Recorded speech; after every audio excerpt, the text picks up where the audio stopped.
Apakah Yesus di dalam narasi Injil itu mengalami hal-hal yang bersifat metabolisme biologis seperti lapar, haus, dan lain sebagainya? Jelas. Disebutkan di dalam Bible itu. Iya kan? Nah, lalu sekarang pertanyaan Rashid begini. Lalu bagaimana tentang seksual? Saya jawab, Yesus disebutkan di dalam Bible mengalahkan keinginan-keinginan daging. Berapa kali di dalam Bible itu dinarasikan Yesus seperti itu? Misalnya, Yesus mengatakan kepada murid-muridnya, roh memang penurut, tetapi daging lemah. Ya kan? Nah, tetapi hebatnya, Yesus itu mengalahkan keinginan-keinginan daging. Iya. Dikatakan di dalam Bible itu dinarasikan bahwa tetapi dia dibiarkan dicobai, tetapi ia tidak jatuh ke dalam pencobaan itu. Iya. Nah, lalu sekarang menjadi pertanyaan. Apakah bisa manusia itu mengalahkan keinginan-keinginan daging? Jelas bisa. Ya kan? Jelas bisa. Itu tinggal bagaimana seseorang itu melatihnya. Nah, kalau berangkat dari pola pikir Muhammad, ya memang jelas nggak nangkep. Kok pindah? Jangan dong. Balik ke Yesus. Kok ngatur saya ini? Kan agamamu. Ini kan waktu saya ini. Versimu. Jangan pindah, nanti saya jelaskan. Saya udah cukup segitu aja saya tanggapi. Oke, mau saya tanggapi? Artinya dalam penegasan bahwasanya Yesus apa tadi? Yesus mengalahkan keinginan. Artinya dia colai. Terus apa? Mengalahkan keinginan-keinginan daging. Bagaimana caranya mengalahkan keinginan daging? Bangun pagi ada yang berdiri duluan, ya kan? Ini waktu saya ngomong. Ya nggak, udah cukup. Lanjut. Ngomong. Loh, katanya kamu kasih saya ngomong. Justru orang-orang yang melakukan kegiatan-kegiatan seperti itu adalah orang-orang yang tidak mampu mengalahkan keinginan daging. Iya. Tidak mampu mengalahkan keinginan daging. Nah, sekarang yang menjadi pertanyaan saya sama kamu itu sederhana. Kenapa kamu membuat satu standar bahwa manusia itu harus seperti yang kau inginkan itu? Udah. Loh, begitu banyaknya manusia-manusia yang memilih untuk yang memilih untuk hidup selebat banyak. Makasih Lele Dumbo. Iya. Nah, tapi apakah mereka mampu mengalahkan keinginan dagingnya itu? Kan nggak semua orang mampu. Makanya di dalam Bible dikatakan, Paulus mengatakan begini, jika kamu tidak mampu bertarak, dikatakan, supaya kamu tidak jatuh ke dalam pencobaan dan kamu tidak jatuh dalam jerat iblis, maka seharusnya kamu menikah. Kepada orang-orang yang tidak mampu hidup bertarak, yang tidak mampu hidup berselebat seperti itu, diharamkan oleh Paulus untuk tidak menikah. Kamu harus menikah supaya kamu tidak jatuh kepada jerat iblis. Nah, sekarang tidak semua orang bisa seperti itu, tapi ada orang yang bisa seperti itu. Nah, sekarang Rashid, jangan kau gunakan standarmu tentang Muhammad yang tidak mampu menahan hawa nafsunya, kau terapkan ke orang. Itu yang nggak boleh, berpikir seperti itu nggak boleh. Jadi gimana? Karena apa? Giliran saya bilang lanjut. Waktu tinggal dikit loh, di 30 lagi. Habis ini giliran saya nanya kamu loh. Ya, jadi intinya begitu Rashid. Saya tutup dengan kata-kata sederhana. Bahwa di dalam Bible itu udah jelas, tidak baik kalau manusia itu seorang diri saja. Aku akan menjadikan penolong baginya. Ya, betul. Paulus juga mengatakan, kalau kamu tidak mampu hidup bertarak, tidak mampu hidup berselebat, harusnya kamu kawin. Jelas. Tapi ada orang-orang yang memang dipanggil, dia hidup dalam keadaan seperti itu dan dia mampu. Karena hidupnya memang hanya dikhususkan untuk Tuhan. Seperti itu. Sekarang giliran saya. Loh, sekarang boleh saya tanggapi. Nanti giliran saya. Kau udah nanya, masa kau tanggapi ikuti terus? aturan. Giliran saya sekarang. Makanya ikuti aturan. Gimana? Kalau orang mau kabur. kalau orang menyebutkan aturan, mau kabur, gini. Kalau orang menyebutkan masa aturan, kau mau kabur, suka kamu menanggung ikutin sendiri? aturannya.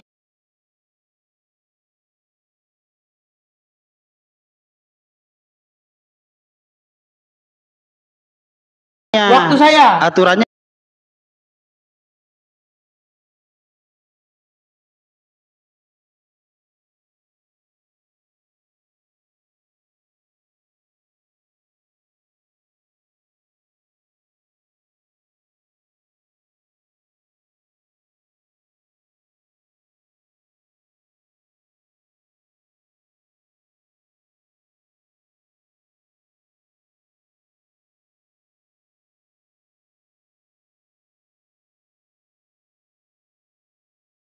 teman-teman, memang Muhammad itu selain dia diberikan kekuatan yang seperti yang saya katakan, dia diberikan kekuatan seksual setara dengan 30 pria. Makanya dia sanggup menggilir istri-istrinya dalam satu hari. Dia sanggup mendatangi istri-istrinya itu. Ya kan?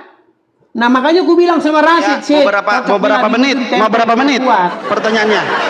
Nah, sekarang pertanyaan saya sederhana. Kenapa istrinya Muhammad sendiri? Ini pertanyaan saya sama kamu ya. Kenapa istrinya Muhammad sendiri dia bilang bahwa Tuhannya Muhammad itu tidak punya kerjaan lain selain daripada nurutin hawa nafsunya Muhammad? Di mana datanya?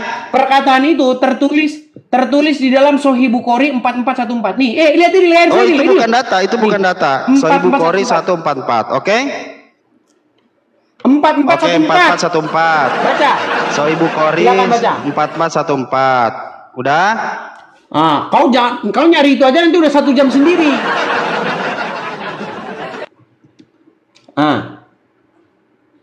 Ya, lama-lamain sama dia kan? Lama-lamain waktu gua kok. Iya kan? Nah, silakan. Oke. Nah, saya tanggapi dulu tadi pertanyaanmu. Apa penjelasanmu? Penjelasanmu kamu mengatakan bahwasanya Yesus itu. Penjelasanmu pertama, kamu memberikan statement yang membuat saya bukan berarti. Kau tanggapi pertanyaan saya. Setelah itu kau nanti saya tanggapi dulu. Bukan saya takut. Nanti habis ini gimana lagi. Waktu saya.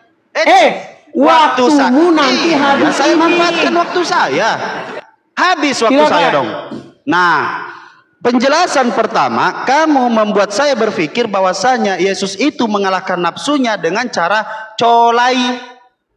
Itu jelas. Kamu mengatakan bahwasanya dia mengalahkan nafsunya. Oh, ternyata Yesus selama ini dia tidak punya bini, dia melakukan hal yang sendiri. Lihatlah kelakuan orang Islam. Kelakuan orang Islam. Jangan terguncang. Kamu yang memulai berbicara selingkuhin.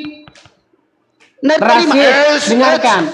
Kalau berbicara harus ada dasarnya. Edis, tahan. Harus ada dasarnya kalau berbicara. Edis, tahan.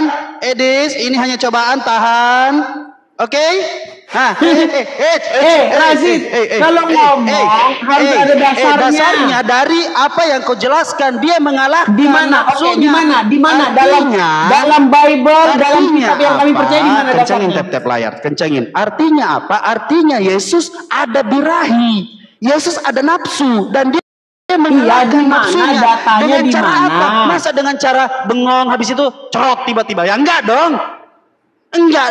Di mana dasarnya? Di mana? Dari Kalau mengatakan bahasamu. gitu, ayatnya di mana? Bahasanya dari bahasamu, dasarnya dari bahasamu, mengalahkan nafsunya. Kok bahasa saya dari mana? Dasarnya dari mengalahkan mana? nafsunya. Kalau saya bilang ada ini loh. Sahih Bukhari 4414. Ini dulu dijelasin. Ini dulu dijelasin. Iya, itu nanti. Kutip ayat, makanya jangan asal karena ngomong. waktu saya kamu potong terus, jadinya saya tidak bisa jelaskan dengan baik dan waktu benar, saya gitu ini loh. waktu saya 5 menit waktu Iya, saya. tiba-tiba Saya kamu suruh sudah kamu mengambil menjawab waktu saya 4 dengan menit bertanya. gimana? Kamu sudah mengambil waktu saya dengan bertanya. Jawaban-jawaban dan tanggapan saya kamu Rasid, patahkan gitu loh. 5 menit waktu saya. Tiba-tiba tempat 1 menit saya pakai untuk bertanya, 4 menit kau harus menjawab. Udah lah. Pegangan. Lari-lari. Pegangan udah pegangan. Mau lanjut nggak nih? Bukan masalah pegangan. Kan? Kamu kan kasih saya waktu 5 menit, betul? Pegangan. Kamu kasih 5 menit, betul nggak? Kamu bertanya di dalam waktu saya, yaitu waktu saya 5 menit, kamu bertanya. Waktu saya ini 5 menit ini waktu saya harus kau pakai menjawab 4 menit di waktu saya itu. Buset, nggak Gimana sih kamu nyampe ini? ternyata apa yang saya atur tadi. Aduh. Tadi kamu bertanya kepada saya 1 menit, terus 4 Saya menit kan saya pakai bilang, untuk menjawab. Kalau saya saya melenceng, ini, kamu luruskan waktu gimana? saya ini saya manfaatkan untuk menjawab pertanyaanmu dan Pengecut kamu, menanggapi. Rasid. Saya mau menanggapi, boleh nggak saya Kau menanggapi? seorang pengecut. Boleh nggak saya menanggapi dulu, baru menjawab? Kau seorang pengecut, Rasid. Kok tiba-tiba kau dibilang pengecut? Makasih. Nggak boleh saya tanggapi. Makasih. Iya, Rasid, dengarkan ya, Dek. dengarkan. Iya, adekku Edis, Dengarkan. kenapa? 5 menit waktunya. 1 menit saya bertanya, 4 menit kamu menjawab yang saya tanya itu. Yang saya tanya, yang kamu tanya. Yang saya tanya, ini nih, Sahih Bukhari 4414. Nggak boleh saya Nah, 4 menit kau pakai jelaskan. Nggak boleh saya tanggapi apa yang kamu jelaskan tadi. Nanggapinya nanti setelah saya. Setelah habis yang 5 menit ini, baru 5 menit lagi kau lanjut yang tadi itu. Gitu. Saya jawab dulu yang itu. Gitu gimana? Pura-pura nggak tahu kamu. Kamu pura-pura nggak tahu. Santai dong, santai. Silakan. Santai dong, santai. Silakan. Jadi gimana nih? Gimana yang Waktunya. sekarang? Nih, sekarang kamu terima dulu waktunya. Kau jelaskan dulu nih. Hadis Bukhari 4414. Silakan. Ini mengatakan telah menceritakan kepada kami bapaknya dari Aisyah radhiyallahu. Waktunya dijalanin dulu Waktu termakan sia-sia, saya mau baca data. Oke? Ini waktumu loh. Saya selamatkan waktumu. Pakai waktu biar nanti ada gantiannya. Makanya saya selamatkan dulu waktumu biar kamu banyak waktu. Ya udah nih. Nah, oke. Pakai waktunya. Ayo. Telah menceritakan kepada kami dari bapaknya dari Aisyah radhiyallahu anha, dia berkata, saya selalu cemburu kepada setiap wanita yang menyerahkan dirinya kepada Rasulullah sallallahu alaihi wasallam. Saya berkata, apakah seorang wanita menyerahkan dirinya? Bertanya. Maka ketika Allah azza wa jalla menurunkan ayat, kamu boleh menangguhkan, menggauli siapa yang kamu kehendaki di antara mereka istri-istrimu, dan boleh pula menggauli siapa yang kamu kehendaki dan siapa-siapa yang kamu ingini untuk menggaulinya kembali dari perempuan yang telah kamu terima, maka tidak ada dosa bagimu. Intinya tentang selangkangannya Muhammad. Ya udah, intinya kan begitu. Udah, jawaban. Terus apa kata Aisyah? Apa kata Aisyah? Demi Allah saya tidak melihat rohmu kecuali sangat cepat memenuhi keinginan Anda. Keinginan itu bahasa Arabnya apa di situ? Apa bahasa Arab keinginan? Keinginannya siapa? Keinginannya Allah atau yang kamu pahami? Yang kamu pahami keinginan siapa? Begini. Ini waktu saya loh. Ini waktu saya. Saya yang mendikte kamu. Nanti kamu mendikte saya balik. Keinginan dalam terjemahannya itu bahasa Arabnya apa? Ya udah bacalah, baca apa? Hawa nafsu Muhammad. Terus? Jadi menurut Aisyah, dia tidak pernah melihat Allah Tuhannya Muhammad itu kecuali sigap menuruti hawa nafsu. Udah saya jelaskan. Rohmu kecuali sangat cepat memenuhi keinginan Anda. Waktu saya Tuhannya Muhammad menurut Aisyah kerjanya itu nurutin selangkangannya Muhammad.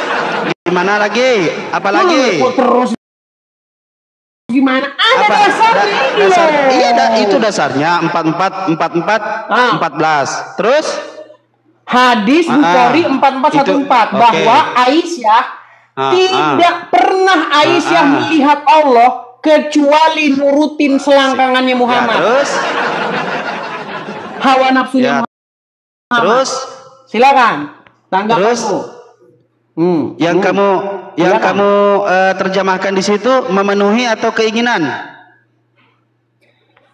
Aku tidak pernah melihat Tuhanmu. Yang kamu ambil bahasa Arabnya memenuhi atau keinginan? Kecuali memenuhi hawa nafsumu. Kecuali memenuhi keinginan Anda. Keinginan siapa di sini? Keinginan Muhammad. Apa? Keinginannya apa? Iya, keinginan seksual itu gimana? Keinginan seksual. Karena itu sehubungan dengan perempuan-perempuan. Karena itu sehubungan dengan perempuan-perempuan yang mau kepada Nabi. Saya tanggap ya. Kalau sehubungan dengan perempuan dan artinya kamu boleh menggauli. Kamu boleh menggauli siapa-siapa yang kamu ingini. Menggauli itu apa? Menggauli itu ya seperti yang kamu pahami lah. Terus seksual gimana kau itu? Terus menggauli artinya Muhammad itu kalau ada perempuan mau nyerahin dirinya kepada Muhammad sama Muhammad boleh itu dikawin. Ya, udah. Bukan penjelasan saya, itu kata Aisyah. Aduh, gimana sih orang anak loh, saya sudah bacakan loh. Lalu kamu menafsirkan dan menjelaskan. Coba kamu baca. Ya, boleh saya ulangi lagi? Coba kamu baca. Saya ulangi lagi. Saya selalu cemburu kepada setiap wanita yang menyerahkan dirinya kepada Rasulullah Sallallahu Alaihi Wasallam. Menyerahkan diri itu apa? Menyerahkan diri itu apa? Apalagi? Menyerahkan dirinya supaya dikawin sama Muhammad. Di mana katanya di sini menyerahkan diri supaya kawin? Apa di situ menyerahkan diri? Pengertian menyerahkan diri apa? Nggak tahu. Ya kali gesek-gesek dirinya. Lah terus gimana? Ya apa? Saya ikut. Jadi gimana? Maunya mana? Coba lanjutin baca. Saya lanjutin baca ya. Menyerahkan dirinya kepada Rasulullah Sallallahu Alaihi Wasallam. Saya berkata, apakah seorang wanita menyerahkan dirinya? Maka ketika Allah Azza wa Jalla menurunkan ayat, kamu boleh menangguhkan menggauli siapa yang kamu kehendaki, di mana mereka istri-istrimu, dan boleh pula menggauli siapa selangkangan. Terus intinya soal selangkangannya Muhammad. Udahlah, selangkangan Muhammad itu ada urusan penting masuk Quran makanya. Udah ya. Kamu jadi sekarang waktu saya 5 menit. Sekarang waktu kamu. Terima kasih. Waktu kamu. Mana nih waktu saya? Silakan. Ketika dia mengatakan bahwasanya urusannya yang selalu disebut itu selangkangan. Lah terus kenapa? Apa tendensi yang selalu kamu rujukan kepada hal ini? Kenapa? Cemburu. Itu dulu. Terus kenapa? Apa urusannya selangkangannya Muhammad dengan keselamatannya orang Islam? Tidak ada urusannya. Ini cerita kisah Rasulullah. Terus ngapain tuh ada di Quran? Ini apa? Ini apa? Ngapain ada di Quran itu? Mana yang kamu baca di Al-Quran? Al-Azab 51. Waktu saya. Boleh diam? Silakan. Silakan diam. Begini ya, Edis. Ketika urusan-urusan seperti ini, semua urusan di dalam Al-Quran Karim itu sudah dijelaskan secara terperinci. Kalau dari segi apapun yang kamu narasikan, memang semuanya yang kamu inginkan itu yang kamu sebutkan. Karena apa? Kamu merujuk kepada situ. Tidak ada yang bisa kamu cela dalam ajaran Islam, tetapi kamu merujuk kepada Nabi Muhammad. Sekali lagi saya bilang, Rasulullah SAW itu adalah manusia yang perkasa. Tidak seperti Yesus. Cuman jadiin lato-latonya aksesoris, ya kan? Katanya sempurna. Rasulullah perkasa dari segala aspek. Bergulat, dia mampu mengalahkan Ali bin Abi Thalib. Dia ngetes karena Ali bin Abi Thalib udah mulai sombong karena tidak ada yang mampu mengalahkannya. Ternyata Rasulullah mengetes, habis itu dikasih tahu. Pertanyaanmu apa ini? Waktu saya kejang-kejang. Kehebatan Rasulullah saya mau jelaskan dari fitnahan-fitnahatul Dajjal. Oke? Nah, ketika Rasulullah dikatakan urusan-urusan ini karena merujuk kepada di sini terus akan selalu di sini. Kalau merujuk ke ayat ini seminggu, 2 minggu, 2 bulan, 8 bulan, setahun, 2 tahun selalu begini. Seakan-akan semua ajarannya Rasulullah begini. Karena itu yang selalu kamu sampaikan. Coba kamu lanjut ke ayat-ayat yang lainnya. Hikmahnya apa? Tujuannya apa? Pembelajarannya apa? Karena yang kamu rujuk. Karena apa? Saya rasa di sini ada efek kecemburuan. Karena apa? Ada manusia. Waktu saya. Ada manusia yang katanya sempurna. Tapi apa? Tapi culai. Tidak punya perempuan. Tidak nafsuan.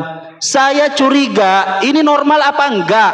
Apakah dia lemah syahwat, impoten, guguguai, atau suka culai? Itu loh. Begitu maksud saya.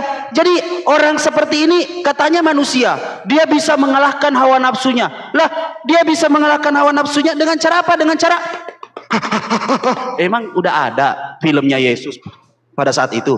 Dia nonton filmnya sendiri. Yesus ada loh, filmnya ada loh. Nah, itu mau diapain itu? Orang-orang, tahu nggak kalau dildonya Yesus ada? Tahu nggak dildonya Yesus?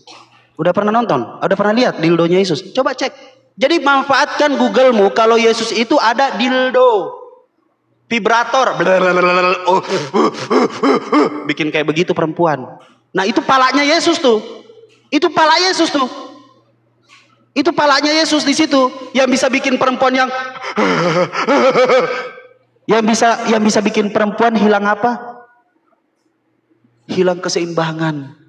Itu kepalanya Yesus. Kepala siapa? Kepala Tuhanmu. Sedangkan Tuhanmu tidak pernah melakukan hal itu dan tidak pernah dipakai. Tapi kau mengatakan dia mengalahkan nafsunya dengan cara apa? Bagaimana caranya? Berarti dia nafsu. Berarti dia ada birahi. Dia nafsu, oke? Sepakat nggak?